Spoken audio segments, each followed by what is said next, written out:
Hello everyone, I'm AMELIA, a student from Nusa Putra University majoring in AK 24I accounting class. First of all, I would like to thank Mr. Anang Anandiar MPD as the lecturer of the Pancasila education course who has guided and provided a deep understanding of the basic values of our nation. In this video, I will present material on the topic why Pancasila is the state ideology. This topic is very important because it is directly related to our national identity and the direction of our nation's life. Let's start with a basic understanding of ideology. What is ideology? When we talk about ideology, we can first look at in terms of etymology and terminology. Etymologically, the term ideology comes from two Greek words, idea, which means idea, and logos, which means knowledge. Thus, ideology can be defined as the science of ideas. While in terminology, ideology is a set of value systems or beliefs adopted by a group of people, especially in the context of the life of the nation and state. Ideology becomes the basis for determining the attitudes, views, and policy direction of a nation. Well, in the context of Indonesia, ideology is not just any ideology. We have Pancasila, which is not only a collection of noble values, but also the identity, direction, and spirit of the Indonesian nation. Pancasila became the state ideology because it reflects the pluralistic personality of the nation and it's able to be agreed in picking the dynamic of the times without losing cultural roots. In other words, Pancasila is not only an ideology in the theoretical sense, but also practical because its values are alive and applied in people's lives. Okay, next. Characteristic of ideology. Every ideology basically has specific characteristics that make it applicable in the life of the nation. First, ideology have a vision of the future, which is an idealized picture of the society to be achieved.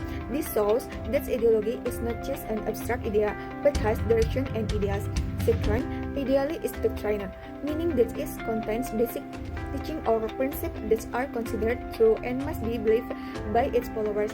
Third, ideology also has action programs, which are concrete steps to realize this ideal. For example, top political strategies, economic development plans, or social change agenda. Fourth, ideologies tend to be exclusive. They see time lapse as the only truth and reject other conflicting ideologies. However, not all ideologies are closed in the extreme. 5. Ideology is dynamic and can adapt to the times because society is always changing and ideology must remain relevant.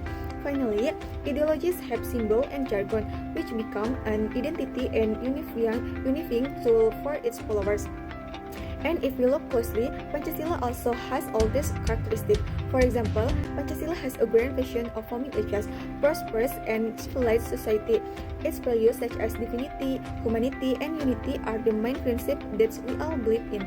Many national development programs also refer to these values. Unlike other ideologies that tend to be closed, Pancasila is open and inclusive. This means that Pancasila does not impose its truth, but instead appreciate difference and diversity in society. This is what makes Pancasila acceptable to all Indonesian people from various backgrounds. Okay, next, function of ideology. Ideology in the life of a nation has very important function. First, ideology acts as a cognitive structure, which helps us understand and interpret the world around us. With ideology, we have a systematic way of thinking about various issues. Then, ideology provides a basic orientation that determines the direction and purpose of life. But as individual and as a nation, we know where to go and what we want to achieve. In addition, ideology functions as a normative guide that directs behavior and decision making according to the values believed. Ideology also helps shape identity. When people adhere to the same ideology, there is a sense of belonging and togetherness as a unit. Furthermore, ideology becomes a source of motivation. This means that the value contained in it encourages people to act and fight for common ideals.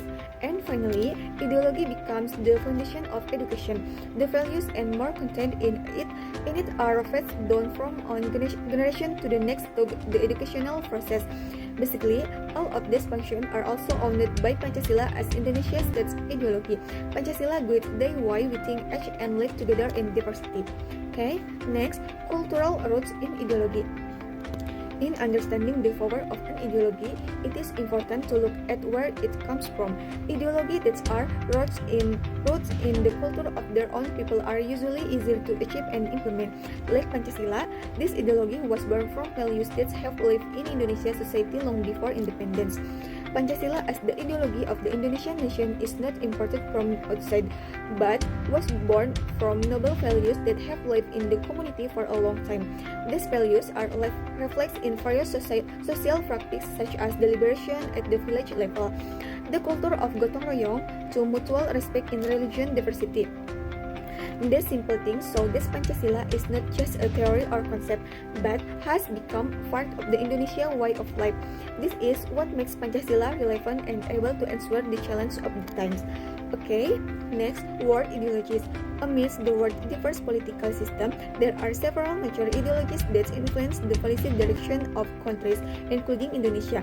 Four of them are Marxism, Leninism, liberalism, socialism, and capitalism. Each of these ideologies has distinctive characteristics, core values, and contextual influence that we can examine. So the first one is Marxism-Leninism. Marxism-Leninism, which grew out of the thought of Karl Marx and was further developed by Vladimir Lenin, is based on the idea of class struggle. This ideology positions the state as an instrument of struggle for the working class or proletariat to overthrow the rule of the bourgeoisie with the aims of creating a classless society. However, in practice, this system often rejects the principle of pluralism and democracy, thus contradicting the values of Pancasila, which uphold humanity and justice. Next, liberalism. Liberalism, on the other hand, emphasizes individual freedom, especially in the right of opinion, expression, and living life according to personal choice. The state, in this view, should not intervene in the lives of its citizens as much as possible. This influence of liberalism can now be felt in the lifestyle of urban communities in Indonesia, which are increasingly often emphasize individual expression. Next, socialism, on the other hand, places the state as the main actor in ensuring welfare and reducing social inequality. The principle of selectivity is the main basis where common interests are prioritized over individual interests. This spirit is reflected in various policies in Indonesia, such as the BPJS Social Security Program and subsidies from vulnerable groups. Okay, next, capitalism. Later, capitalism comes with the idea of economic freedom and private ownership. The state only acts as a facilitator, while the market mechanism holds the main control. Although this system dominates the global economy, Indonesia still strives to maintain a balance between market efficiency and equity, while adhering to the principle of social justice in Pancasila. Through this understanding of various world ideologies, we can increasingly emphasize that Pancasila is not only an ideology that is in accordance with the nation's personality, but also able to stand tall in the midst of the dynamic of global thought. Okay, next, Pancasila in the midst of world ideologies. Often, when we study the various ideologies of the world, we find two polar opposites. One overemphasizes individual freedom, the other overly restrictive in the name of collectivity. In that confusion, we as Indonesia seem to be reminded that we have one ideology that is not extreme, neither to the left nor to the right, Pancasila. Pancasila comes as a moderate ideology which places a balance between individual right and common interest. Pancasila does not pivot to extreme left or right. It is balanced between individual rights and the interests of society. This is what makes Pancasila so special. It is not only theoretical ideal, but also contextual to the reality of Indonesian pluralistic society.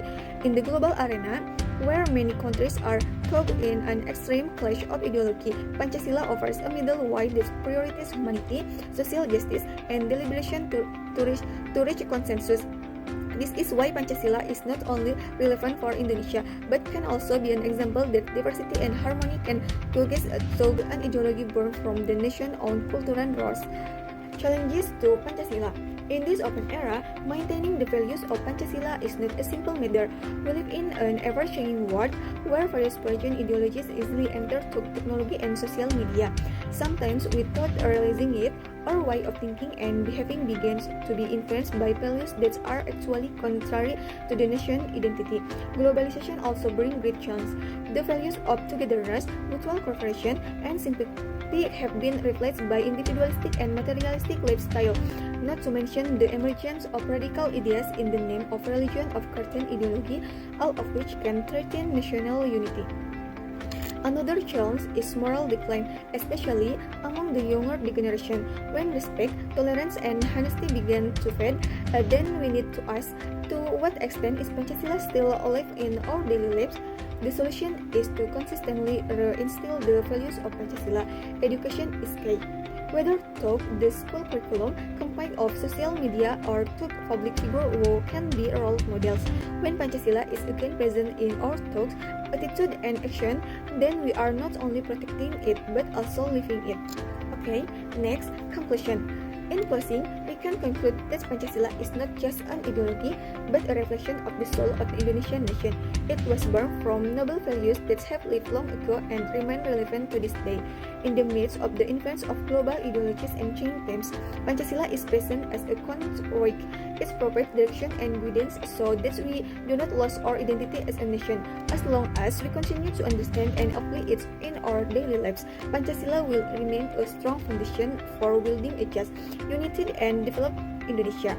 That's all the presentation that I can say. Hopefully this material can increase our understanding of the importance of Pancasila as the nation ideology.